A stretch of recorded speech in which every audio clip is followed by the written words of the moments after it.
এই কবর অনেক ভয়ানক। কবর চিৎকার করে বলবে, তুই কি জানতি না? তুই কি জানতি না আমি আগুনের ঘর? তুই কি জানতি না আমি সাপের ঘর? তুই কি জানতি না তোকে এখানে আসতে হবে? এরপরেও কেন তুই ভয় পাসনি? কেন তুই পাল্টে যাসনি? কেন তুই পরিবর্তন হসনি? এইভাবেই বৎকার ওই কবরের ভিতরে তাদেরকে রাখা হবে। তার রূহ আসমানে যাবে না, আসমানের প্রত্যেকটা গেট বন্ধ থাকবে। জান্নাতুল বাকি থেকে আমার নবী জানাজা শেষ করলেন। সাহাবায়ে কেরামকে নিয়ে আমার নবীজি বসেছেন। সাহাবায়ে কেরাম যখন নবীজির সামনে বসতেন, মনে হতো যেন কতগুলো পাথর পড়ে আছে, কতগুলো বড় বড় পাথর পড়ে আছে। এরা কি মানুষ না পাথর বোঝা মুশকিল হয়ে যেত। এবার আমার নবী সরকারে দো আলম সাল্লাল্লাহু আলাইহি ওয়াসাল্লাম নেককার আর বদকারের রূহ কিভাবে কবজ হবে সেটা আমার নবী সাহাবায়ে কেরামকে বলছেন। নবীজি প্রথমেই নেককারের রূহ, নেককার কে? যে মুমিন এবং মুত্তাকি, আল্লাযীনা আমানু ওয়া কানু ইয়াত্তাকুন। সুবহানাল্লাহ, জোরে বলেন না। যার কাছে দুইটা কোয়ালিটি থাকবে, একটা মুমিন হবে, একটা মুত্তাকি হবে। হাসিও না, একটু পরে বুঝবা হাসির মূল্য, মজা কি। এখনো কবর তো দেখো নাই, এখনো কবরের আওয়াজ তো শোনো নাই, এখনো কবর কি কি করতে পারে জানো না তো, তাই তোমাদের মুখে হাসি আসে। হাদিস পড়লে মাসের পর মাস কান্না করতা, হাসি ভুলে যেতে। আমার নবীজি বলেছেন, আমি যা জানি তোমরা যদি তা জানতে তোমরা কোনোদিন হাসতে না। আল্লাহু আকবার বলেন না। আমি নবী যা জানি তা যদি তোমরা জানতে তোমরা কোনোদিন হাসতে না। তোমাদেরকে পৃথিবীর কেউ হাসাতে পারতো না। আরে তুমি কি হয়ে গেছো এমন যে তুমি হাসতেছো? তুমি কি হযরত উসমান হয়ে গেছো, যিনি আমার নবীর দুই কন্যাকে শাদী করার সুযোগ পেয়েছিলেন? যুন্নুরাইন, যাকে দেখে আমার নবী বলতেন উসমানকে আল্লাহর ফেরেশতারাও লজ্জা পায়। যার ব্যাপারে নবীজি বলেছেন, লিকুল্লি নাবিয়্যিন রাফিকুন ফিল জান্নাহ ওয়া রাফিকি ফিহা উসমান ইবনে আফফান। প্রত্যেক নবীর জান্নাতে একজন বন্ধু থাকবে, আমি নবীর বন্ধু হবে জান্নাতে হযরতে উসমান। যার ব্যাপারে নবীজি বলেছেন, আমি নবীর যদি 40টা মেয়ে থাকতো, 40টা, আমি একটার পর একটা উসমানকে বিয়ে দিতাম। সেই উসমানে গনি যিনি আমার নবীর থেকে বারবার জান্নাত কিনেছেন, উনি কবরস্থান দেখলে কাঁদতেন। তুমি হাসতেছো? তোমাকে কে বলেছে দুনিয়া এত সহজ? কে তোমাকে এত ইজি করে দিয়েছে? তোমাকে কোন ব্যক্তি এসে বলেছে যে কবর তোমার জন্য জান্নাত হয়ে বসে আছে? তুমি কি জানো কবরের ব্যাপার স্যাপার? তুমি জানো না, জানো না তুমি? হযরত উসমান জানতেন। এমন জলিলুল কদর সাহাবা হওয়ার পরে, ইসলামের তৃতীয় খলিফা হওয়ার পরে উনি কবর দেখলে কান্না করতেন, কবর দেখলে কান্না করতেন, কবর দেখলে কান্না করতেন। ওনাকে জিজ্ঞেস করা হলো, আপনি এত কবর দেখলে কেন কাঁদেন? বলে, তোমরা তো জানো না, কবর হলো আখিরাতের প্রথম মঞ্জিল। যেই মঞ্জিলে পার হতে পারলে হাসরে পার হওয়া যাবে। যেই কবরে আসান হয়ে গেলে পুলসিরাত আসান হয়ে যাবে। যেই কবর আসান হলে মিজানের পাল্লা আসান হয়ে যাবে।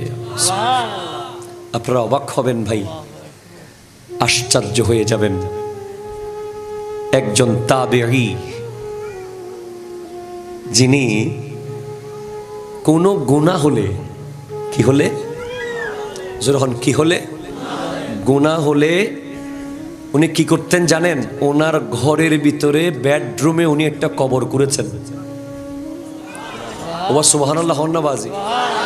আপনারা ঘরের বেডরুমে গিয়ে যদি এখন কবর করেন, বিবি আপনাকে ঘরে থাকতে দেবে? সন্তানেরা মানবে? ওই তাবেঈ ঘরের বেডরুমে কবর করেছেন। সুবহানাল্লাহ পড়েন না? কেন? ওনাকে জিজ্ঞেস করা হলো আপনি ঘরের বেডরুমে কেন কবর করলেন? উনি যখনই ওনার থেকে কোনো গুনাহ হয়ে যেত, বিন্দু পরিমাণ কোনো গুনাহ হয়ে গেলে উনি নিজের কোরা কবরের ভিতরে ঢুকে যেতেন, নিজে নিজে ঢুকে উপরে দরজা বন্ধ করে দিয়ে কবরের ভিতরে পড়ে থাকতেন আর কান্না করতেন, কান্না করতেন আর কান্না করতেন, কান্না করতেন আর কান্না করতেন। কান্না করতে করতে যখন মনে হতো আল্লাহ বোধহয় আমাকে এবার ক্ষমা করেছে, তখন উনি কবর থেকে আবার উপরে আসতেন, আবার উনি কবরে যেতেন। গুনাহ করার সাথে সাথে উপরে আসার পর নিজেকে নিজে বলতেন, ওহে অমুক, রবি মারহাবা। আমার শাগরেদ আমার ওয়াজ শুনে শুনে সব মুখস্থ রেখেছে। হযরতে রবি, সুবহানাল্লাহ, জোরে বলেন হযরতে রবি। বলে, রবি তুমি শেষবারের মতো কবর থেকে উঠতে পারছো? কথা বুঝিয়েন। নিজেকে নিজে বলতেন, রবি তুমি শেষবারের মতো কবর থেকে উঠতে পারছো, পরের বার কিন্তু আর কবর থেকে উঠতে পারবা না। আবার যখন কোন গুনাহ, তো দূরের কথা, এনারা গুনাহ করতেন না, গুনার খেয়াল বা মনে যদি হতো যে আমি একটু আল্লাহর ধ্যান থেকে বোধহয় সরছি, আপনি খেলতেছেন, আপনি মজা করতেছেন, আপনি নামাজ বাদ দিয়ে ফেসবুকিং করছেন, আপনি রাস্তায় আড্ডা দিচ্ছেন, আপনি মোটরসাইকেল নিয়ে এলাকায় ত্রাস সৃষ্টি করছেন, আপনি করছেনটা কি ভাই? হযরতে রবি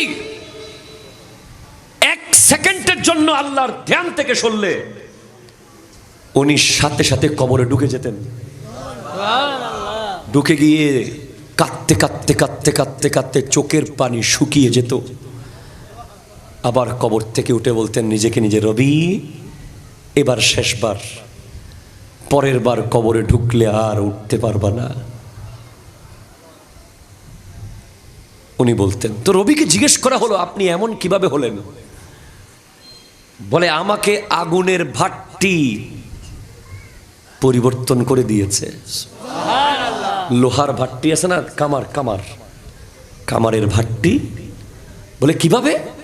বলে, কামারের দোকানে গিয়ে দেখতেছি লোহা আমার চামড়ার চেয়ে কোটি গুণ মজবুত, আগুনে দিয়েছে, জ্বলে গলে যাচ্ছে। দুনিয়ার আগুন যদি লোহাকে এভাবে গলিয়ে ফেলতে পারে, জাহান্নামের আগুন তো দুনিয়ার আগুনের চেয়ে হাজার হাজার কোটি কোটি গুণ ভয়ঙ্কর। দুনিয়ার আগুন লোহা গলাইতে আধা ঘন্টা জ্বললেই লোহা গলে যায়, জাহান্নামের আগুন তো 3000 বছর ধরে জ্বলছে। 1000 বছর জ্বলতে জ্বলতে লাল হয়েছে, 1000 বছর জ্বলতে জ্বলতে সাদা হয়েছে, 1000 বছর জ্বলতে জ্বলতে কালো হয়েছে, এখন কালো অবস্থায় আছে। দুনিয়ার কামারের দোকানে গিয়ে আপনি একটু দেখিয়েন না, তারপর মন চাইলে হাসিয়েন, তারপর মন চাইলে সুদ খায়েন, ঘুষ খায়েন, জায়গা দখল করিয়েন, মিথ্যা বলিয়েন, গীবত করিয়েন, নামাজ ছেড়ে দিয়েন। আগে একটু কামারের দোকানে গিয়ে 5 মিনিট দেখবেন, যেই লোহাকে বাড়ি দিয়ে আপনি বাঁকা করতে পারবেন না, টান দিয়ে ছিটতে পারবেন না, 2 ভাগ করে ভাঙতে পারবেন না, অথচ আমাদের হাতে একটু টান দিলে নখ দিয়ে ছিঁড়ে যাবে আমাদের চামড়া। তো ওই লোহা যদি আধা ঘন্টার আগুনে জ্বলে পুড়ে গলে যায়, বিভিন্ন সাইজের হয়ে যায়, ওই জাহান্নামের আগুন সহ্য কিভাবে করব? এই কামারের দোকান দেখেই হযরতে রবি পরিবর্তন হয়ে গেছে, এমনভাবে চেঞ্জ হয়েছে, সারা জীবন কাটিয়েছে যেন কবরে আছে। আপনি এখন থেকে মনে করেন আপনি কবরে আছেন। আপনি পাথরঘাটায় যদি 5 বছর পর একবার আসেন, কিচ্ছু চিনবেন না। আমি 5 বছর ধরে ঢাকা যাইতেছি জুমায়, এখনো ঢাকা শহরের বহুত অলিগলি নিজের মসজিদ যেখানে জুমা পড়াই ওই রাস্তাও মাঝে মাঝে ভুল হয়ে যায় আমার। কিন্তু চিটাঙের অলিগলি যেখানে আপনি আমাকে নিয়ে ছেড়ে দেন আমি বাসায় চলে যেতে পারবো, চিনে ফেলবো, কারণ পরিচিত। যারা চালাক, যারা সচেতন, তারা প্রতিদিন 1 বার 2 বার কবরস্থানে যায়। হয়তো কবরের গাছগাছালি সাফ করে, কবরে ফুলের গাছ লাগায়, অথবা কবর জিয়ারত করে, অথবা কবরের পারে দাঁড়িয়ে দাঁড়িয়ে ভাবে, হাই রে আমার দাদা, হাই আমার বাবা, হাই আমার মা কিভাবে অন্ধকারের ভিতরে আছে। হ্যাঁ, আমার নবী সেটাই বলেছেন, প্রতিদিন যে ব্যক্তি 20 বার মৃত্যুর কথা স্মরণ করবে কাল হাসরের মাঠে তাকে আল্লাহ শহীদদের সাথে রাখবে। আপনি কবরস্থানে আছেন মনে করে চলাফেরা করেন। কবরে থাকলে কি মিথ্যা বলা যায়? কবরে থাকলে কাউকে কষ্ট দেওয়া যায়? কবরে থাকলে কারো সম্পদ দখল করা যায়? কবরে থাকলে কোনো অন্যায় করা যায়? যা যা কবরে করা যায় না তা আপনি এখানে করিয়েন না। যা যা কবরে করা যেতে পারে যদি আল্লাহ চায়, কোরআন তিলাওয়াত, নামাজ, নেক আমল, তা করে। ভাই শোনেন, তাহলে মুমিনকে, যে মুমিন নেককারকে, যে মুমিন এবং মুত্তাকি। নেককারের রূহ কিভাবে কবজ হয়? আমার দয়াল নবী বলেন, ও আমার সাহাবারা, যেদিন নেককারের রূহ কবজ হবে গোটা আসমান জমিনের মধ্যে জুলুস শুরু হয়ে যায়, ফেরেশতাদের বহর দলে দলে আসতে থাকে। জান্নাত থেকে একজন ফেরেশতা আসে, আজরাইল আলাইহিস সালাম আসেন, সাথে আরো কয়েকজন জান্নাতি ফেরেশতা আসেন। আসার পরে ওই ব্যক্তির চোখের দৃষ্টি যতটুকু যায় ততটুকু পর্যন্ত গিয়ে বসে যায় ফেরেশতা। বসার পরে ওই ফেরেশতা ডাক দেয়, ইয়া আইয়াতুহান নাফসুল মুতমাইন্না উখরুজি ইলা রাহমাতিল্লাহ।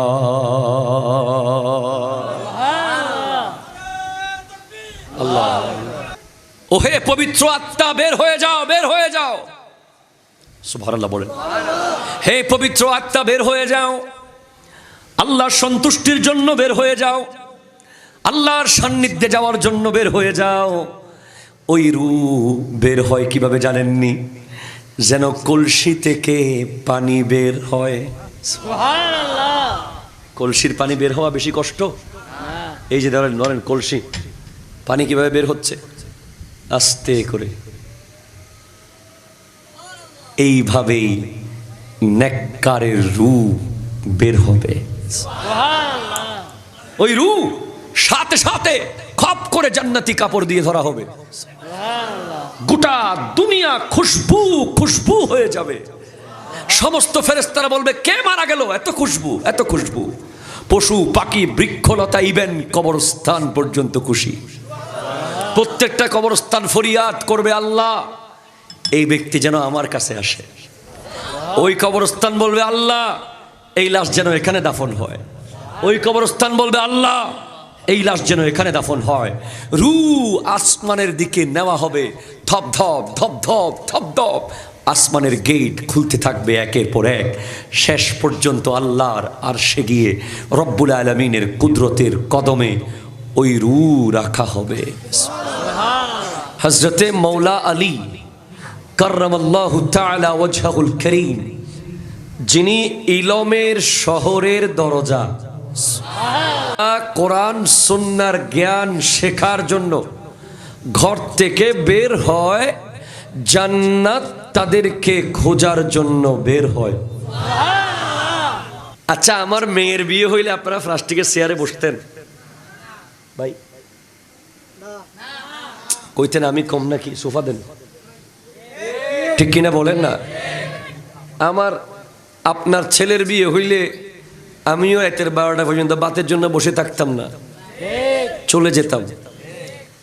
কিন্তু আপনারা বসে আছেন, চেয়ারগুলো মোছামুছি হয়েছে কিনা আল্লাহ ভালো জানে। অনেকে এসে বসে গেছেন, নিচে ধুলা থাকতে পারে, বালি থাকতে পারে। অনেক জায়গায় এরকম চেয়ার নাই, প্লাস্টিকের তেরপালে নবীর মাহফিলে হাজার হাজার মানুষ বসা, ঠিক কিনা বলেন? আপনারা দেখেছেন জামিয়ার মাঠে। আমি ভাই ওই গেইটে না গেলে কথা বাইর হইতো না। আমি কিতা করাম?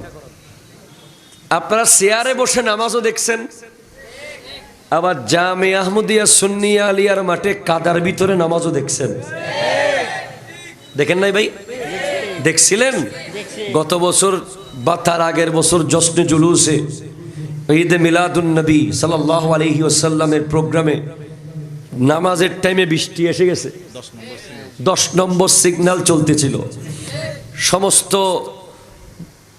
জামিয়ার আশেপাশে বিল্ডিং, ভবন, রেলবিট, বিল যা যেখানে মোটামুটি মানুষ দাঁড়াইতে পারছে ওখানে নামাজে দাঁড়াই গেছে। তো নিচে কি প্লাস্টিক আছে, না জায়নামাজ আছে, না বেডশিট আছে, না ডেকোরেশনের পর্দা আছে? দেখে নাই, সিজদা কাদার ভিতরে, কাদা মাটির ভিতরে সিজদা মেরে দিছে আল্লাহকে। তো আমি খুঁজতেছি ভাই, আমার তখন থেকে আমার মাথার টেনশন, কিরে এত দামি দামি কাপড় পরে আসলো, স্মার্ট স্মার্ট ড্রেস, ঈদ উপলক্ষে মিলাদুন্নবী উপলক্ষে নতুন জামা সেলাই করছে, সব নিয়ে যে মাঠের ভিতর কাদার ভিতর বসে গেল, কি পাবে এরা? পরে আমি হাদিস পেলাম একটা, আমার নবীজি ইরশাদ করছেন, লা ইয়াজতামিউ গুবারুন ফি সাবিলিল্লাহি ওয়া দুখানু জাহান্নাম। আল্লাহর রাস্তায় কোনো কিছু করতে গিয়ে তোমার গায়ে যদি ধুলা বালি লাগাইতে পারো, ওই ধুলা বালির সাথে আর কখনো জাহান্নামের আগুন লাগবে না। আপনি ক্রিকেট খেলার মাঠে ধুলাবালি লাগাইলে লাভ নাই, ফুটবল খেলতে গিয়ে গোটা গায়ে কাদা লাগাইলে লাভ নাই। কিন্তু আপনি যদি নামাজ পড়তে গিয়ে, মাহফিলে বসতে গিয়ে, মসজিদ সাফ করতে গিয়ে, মাদ্রাসা সাফ করতে গিয়ে, খানকার খেদমত, তরিকতের খেদমত, মোটামুটি আল্লাহর জন্য কোনো কিছু করতে গিয়ে যদি গায়ে ধুলা লাগাইতে পারেন, ওই ধুলা আল্লাহ রিজার্ভ ফান্ডে রেখে দেবেন। কাল হাসরের মাঠে যেখানে যেখানে ধুলা লাগছে ওখানে ওখানে আর জাহান্নামের আগুন লাগবে না। ভাই, হাত একটা কি কেটে জান্নাতে নিয়ে যাওয়া যাবে? নিবে না আল্লাহ গেলেও। হাত যদি জান্নাতে যায়, বডিও জান্নাতে। চোখ যদি জান্নাতে যায়, বডিও জান্নাতে। সুতরাং এখানে বসতে লাভ আছে? আছে ভাই, আছে। তাহলে চিৎকার দিয়ে মোহাব্বতে আল্লাহুম্মা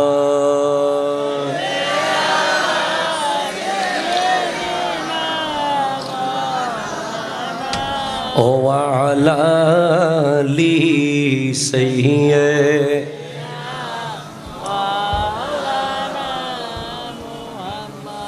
সাদাকাল্লাহু মাওলানা আল-আযীম وبلغنا رسوله النبي الأمين المكين الكريم الرؤوف الرحيم ونحن على ذلك لمن الشاهدين والشاكرين والحمد لله رب العالمين رب صل وسلم وبارك عليه يا عربي يا قرشي يا هاشمي يا لقبي يا مكي يا مدني يا مطلبي।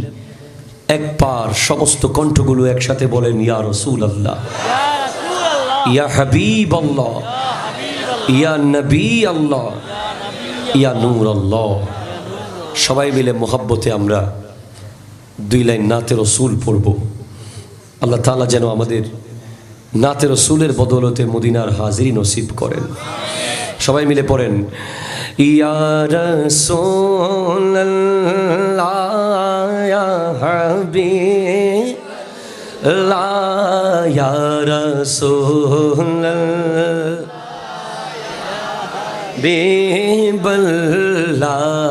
ইয়া রাসূলুল্লাহ ইয়া হাবিবাল্লাহ ইয়া রাসূলুল্লাহ या हबीब अल्लाह मेरी उल्फत मदीने से यूं ही नहीं, मेरी उल्फत मदीने से यूं ही नहीं, मेरे आका का रोज़ा मदीने में है या रसूल अल्लाह या रसूल या हबीब। अर्शे आज़म से जिसकी बड़ी शान है, रोज़ाए मुस्तफ़ा जिसकी पहचान है, रोज़ाए मुस्तफ़ा जिसकी पहचान है, जिसका हम पल्ला कोई महल्ला नहीं, जिसका हम पल्ला कोई महल्ला नहीं, एक ऐसा महल्ला मदीने में है या रसूल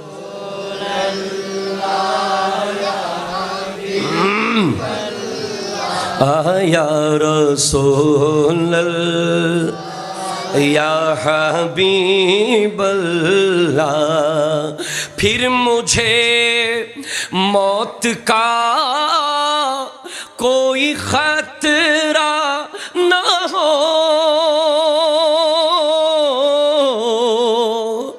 তারপরে যদি মরণ আসে কোনো চিন্তা নাই, মরণ কি এই দুনিয়াদারির কোনো পরোয়া নাই, আমার নবী যদি একবার এসে আমাকে বলে, দয়াল নবী যদি স্বপ্নে এসে আমাকে বলে, তোর জীবন মরণ ওই মদিনায় ইয়া রাসূলুল্লাহ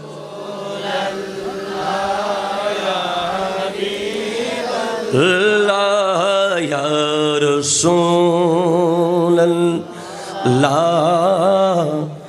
ইয়া হাবিবাল্লাহ।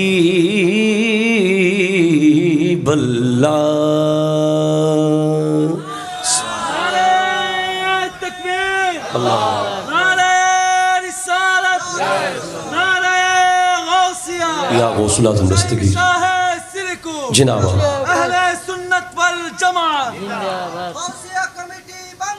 जिनाबाद মারহাবা। ঐতিহ্যবাহী পাথরঘাটা ব্রিকফিল্ড বাই লেন এলাকাবাসীর উদ্যোগে পবিত্র ঈদ মিলাদুন নবী, সকলে বলুন সাল্লাল্লাহু আলাইহি ওয়াসাল্লাম ও ফাতিহায়ে ইয়াজদহ উদযাপন উপলক্ষে আয়োজিত আজকের এই 14তম আজিম উশান মিলাদ মাহফিলের সম্মানিত উদ্বোধক আন-নূর জামে মসজিদ পাথরঘাটা চট্টগ্রামের সম্মানিত খতিব বুড়িশ্বর জিয়াউল উলুম কামিল মাদ্রাসার সুযোগ্য আরবি মুদাররিস, আমার একেবারে ক্লাস 7 থেকে কামিল পর্যন্ত একসাথে পড়ালেখা, আমার বন্ধু, রিয়েল ফ্রেন্ড, আসলেই বন্ধুত্ব আল্লাহর জন্য।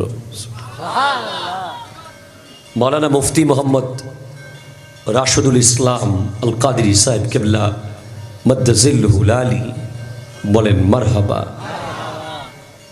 সাথে সাথে আমার আগে কথা বলেছেন আলহাজ মৌলানা মুফতি সৈয়দ মোহাম্মদ সৈয়দুল বারি, দরবারে বারিয়া শরীফ, বাহির সিগন্যাল, চাঁদগাঁও, চট্টগ্রাম। আওয়াজ দিয়ে বলেন মারহাবা। সাথে সাথে স্টেজে উপস্থিত আছেন সুবহানিয়া আলিয়া কামিল মাদ্রাসার সুযোগ্য শিক্ষক জনাব মোহাম্মদ জাহেদুল ইসলাম স্যার এবং স্টেজে আরও অসংখ্য অতিথিবৃন্দ, বিশেষ করে নাতখা শায়ের মোহাম্মদ ফরহাদ রেজা কাদরি, মৌলানা ইরফানুল হক কাদরি, জসিমউদ্দিন কাদরি, মৌলানা শাহেনশাহ কাদরি সহ আরও অসংখ্য অতিথিবৃন্দ, আসসালামু আলাইকুম ওয়া রাহমাতুল্লাহ। আমাকে একটি বিষয় দেয়া হয়েছে, মৃত্যুকালের ভয়ঙ্কর পরিণতি কার কেমন হবে, কবরে নবীজির সুপারিশ কবর হাসরে। আমি আমার প্রাণপ্রিয় মুর্শিদে করিম औलाद रसूल शेख फ़ाआल रहनुमाए शरीयत व तरीक़त आलम बरदार अहले सुन्नत जुगो श्रेष्ठ सूफ़ी हुज़ूर अल्लामा सैयद मोहम्मद ताहिर शाह साहिब किबला मद्दजिल्लुहुल आलीर दोয়ার নজর কামনা করছি। মাত্র কয়দিন আগে যিনি 11 জন ভাই এবং একজন বোনকে ইসলামের সুশীতল ছায়াতলে এনেছেন, পীরে বাঙ্গাল, সেনেটর অফ পাকিস্তান হুজুর আল্লামা সৈয়দ মোহাম্মদ সাবের শাহ কিবলা মদ্দজিল্লুহুল আলীর দোয়ার নজর কামনা করছি। এবং অত্র চট্টগ্রামের যত হক্কানি ওলি আল্লাহ শুয়ে আছেন, প্রত্যেকের দোয়ায় আল্লাহ পাক আমাকে কালিমাতুল হক তথা সত্য কথা সুন্দর করে বলার তৌফিক দান করুক। একটু জোরে বলেন। আমার বিষয়ে আমি যাওয়ার আগে, এই এলাকায় হিন্দু, মুসলিম, বৌদ্ধ, খ্রিস্টান যারাই আছেন, আমি আসার সময় আমার গাড়ি যখন মোড়ে ঢুকতেছিল, আমাদের অসংখ্য হিন্দু ভাইয়েরা আমাকে দেখে এভাবে তাদের ধর্ম অনুযায়ী সালাম দিয়েছে। আমাকে অসংখ্য বিধর্মী ভাইয়েরা পছন্দ করে, যারা ইসলাম ধর্মের অনুসারী নয়। আমি অনুরোধ করব, যদি আশেপাশে আপনারা শোনেন আমার বক্তব্য, 10 মিনিট একটু কষ্ট করে শুনবেন। আশা করছি আপনি বুঝবেন ইসলামের সৌন্দর্য। এটা জোরে বলেন না ভাই, সুবহানাল্লাহ। ফার্স্ট অফ অল, আমার দয়াল নবীকে আল্লাহ শুধু রাসূলুল্লাহ বললে হয়ে যেত, ঠিক কিনা বলেন তো? রাসূলুল্লাহ এটা আল্লাহর পরে অত্যন্ত দামি একটা পজিশন। কথা জোরে বলেন না, ঠিক কিনা? এটা কোনো ছোটখাটো পজিশন নয়, important for all of media person. আছে অন আছে, প্লিজ কনসেন্ট্রেট, শুনেন। ওয়াজ মনে করে শুনিয়েন না, ট্রেনিং সেশন মনে করেন, প্রশিক্ষণ কর্মশালা। আল্লাহ যদি আমার নবীজিকে শুধু রাসূলুল্লাহ বলতেন যথেষ্ট, এর পরেও আমার আল্লাহ আমার নবীজিকে আরো সামনে গিয়ে বলেছেন রাহমাতাল লিল আলামিন। আপনি নবীজিকে স্টাডি করেন, আমি মুসলমান হিসেবে আমার নবীজির প্রশংসা করব, এটা স্বাভাবিক। কিন্তু আমার কাছে বিশ্বের 173 জন বিধর্মী মনীষীর লেখনী জমা আছে, যেখানে মহাত্মা গান্ধী, জওহরলাল নেহেরু সহ P K. Hitti, Michael H Hart, George Bernard Shaw, Lamartine, এইভাবে বিশ্বের বহু বিধর্মী মনীষীরা, অন্য ধর্মের মনীষীরা আমার নবীর প্রশংসা করেছেন এবং বলেছেন আমার নবী এই জগতের সর্বশ্রেষ্ঠ ব্যক্তিত্ব। ইকো অফ করতে বলেন না, ইকো অফ করতে বলেন। হ্যাঁ, কেন ভাই? এনারা এমনে এমনে বলেন নাই। First of all, you have to know the economical information of Prophet sallallahu alaihi wasallam, there is 4 part in the economical reformation of Prophet sallallahu alaihi wasallam. First one, zakat. Second, jizya. Third, kharaj. Fourth, al-fai. আমার নবীর অর্থনৈতিক সংস্কারের 4টা part. একটা হলো জাকাত, আরটা হলো জিজিয়া, আরটা হলো আল-ফাই, আর একটা হলো খারাজ। জিজিয়া, যেটা জিজিয়া, ওটা কেমন ছিল? ভিন্ন ধর্মের মানুষকে মুসলমানরা নিরাপত্তা দিয়েছে 1 বছর। মারহাবা, জোরে বলেন না। নিরাপত্তামূলক সামরিক কর 1 বছর মুসলমানরা ভিন্ন ধর্মের মানুষকে জানমাল হেফাজত করেছে। বিনিময়ে 1 বছর পাহারা দেওয়ার বিনিময়ে আমার নবীজি বিনিময় ধারণ করেছিলেন মাত্র 1 দিরহাম। 1 টাকার দারোয়ান পৃথিবীতে আছে ভাই? আছে নাই। মুসলমানদের কাছে যে কোনো ধর্মের মানুষ এসে নিরাপদে ছিল আমার নবীজির আমলে। যাদের টোটাল জানমালের যাতে কোনো আঘাত না আসে সে দায়িত্ব মুসলমানদেরকে আমার নবী দিয়েছিলেন। এবং 1 বছর দেখাশোনা করার পর তারা ইসলামের বাইতুল মালে বা ইসলামী স্টেটকে, আমার নবীকে মাত্র 1 দিরহাম তারা আদায় করত। এর ভিতরেও কেউ যদি এসে নবীজিকে বলতো, ইয়া রাসূলুল্লাহ, আমি 1 মিনিটের জন্য অনিরাপদ ছিলাম, আমার নবী ওই 1 টাকা আবার ফেরত দিয়ে দিতেন। আপনি শোনেন আমার কথা, কষ্ট হলেও শোনেন। ইসলাম শুধু লা ইলাহা ইল্লাল্লাহ মুহাম্মাদুর রাসূলুল্লাহ সাল্লাল্লাহু আলাইহি ওয়াসাল্লামের ভিতরেই ঈমানকে সীমাবদ্ধ রাখেনি।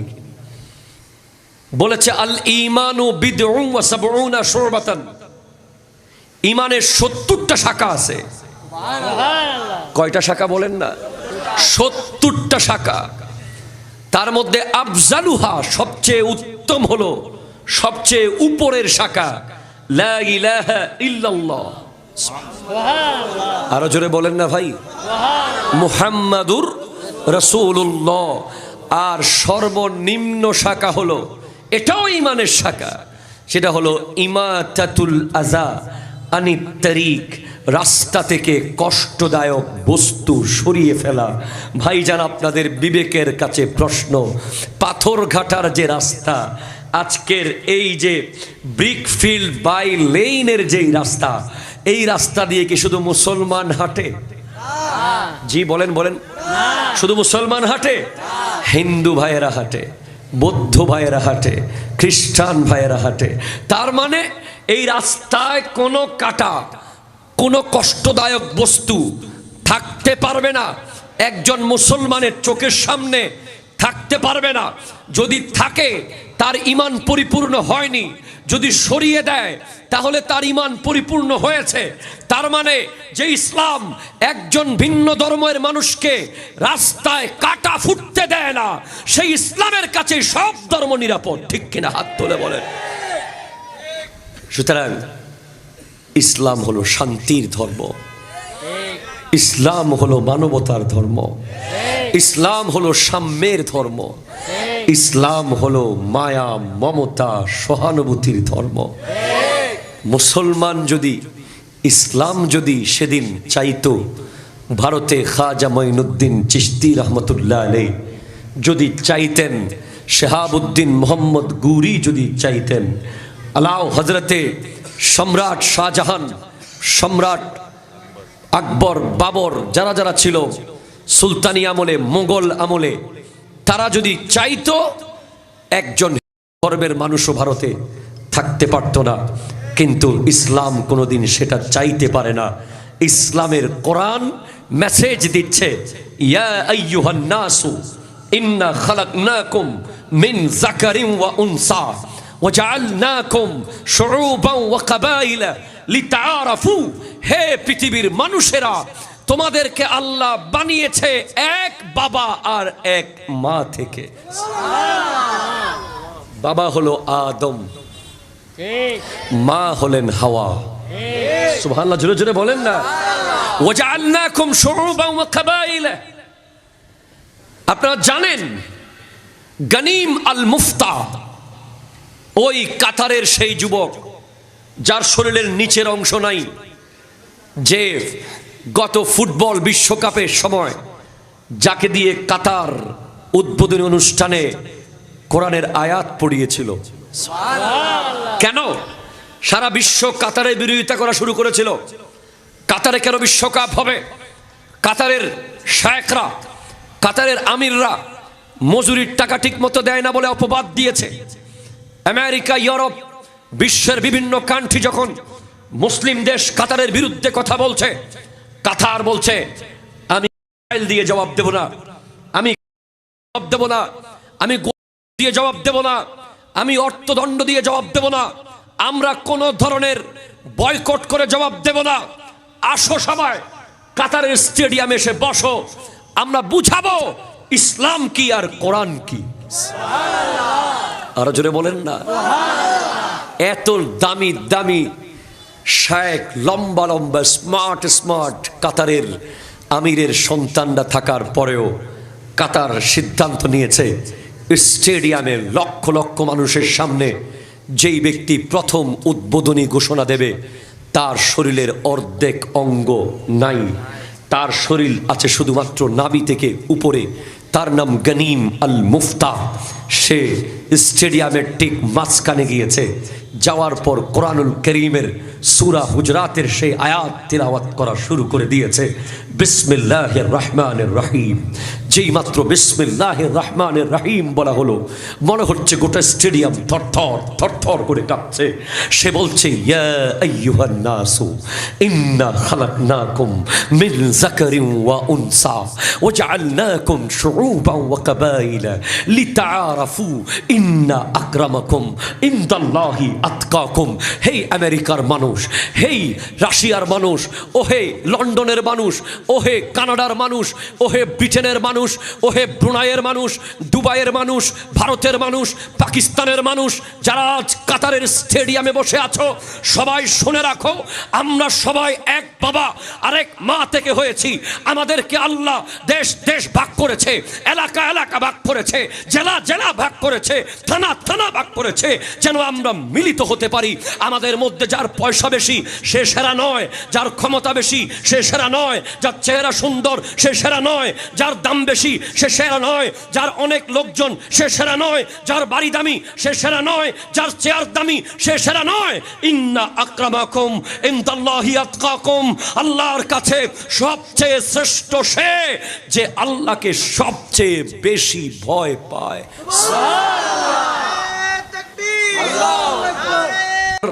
রিসিপশনের মাধ্যমে ওয়ানাসুকুল মুজরিমিনা ইলা জাহান্নামা বিরদা।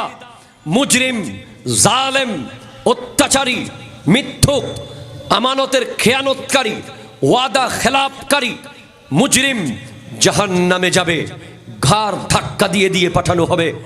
লা ইয়ামলিকুনা শাফাআহ, কেউ শাফাত করতে পারবে না, ইল্লা মানিত্তাখাযা ইনদার রহমানি আহদা, একমাত্র যাদের সাথে আল্লাহর ওয়াদা হয়েছে তারা কিয়ামতের মাঠে ধরে ধরে শাফাত করবে। আসেন ভাই, আমার নবী জান্নাতুল বাকি থেকে একটা জানাজা শেষ করলেন। সুবহানাল্লাহ, দরুদ শরীফ, আল্লাহুম্মা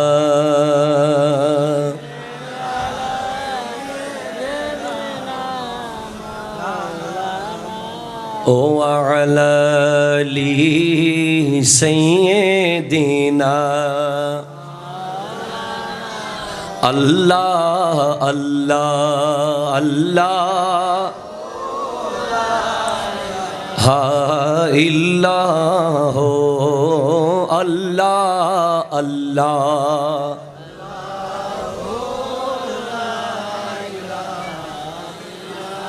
বসেন বসেন, সবাই বসেন। এখন থেকে একটু সিরিয়াস হন, কেমন রু কবজ হবে, কার জান কিভাবে কবজ হবে। আমার নবীজি, প্লিজ এরা বসে না কেন, বারবার মাঝখানে হাঁটে কেন? না তাহলে এখানে চলে আসেন, জায়গা না থাকলে সোজা চলে আসেন, স্টেজে আসি যাবে, এখানে জায়গা আছে পিছনে, বসেন। জান্নাতুল বাকি থেকে আমার নবী জানাজা শেষ করলেন।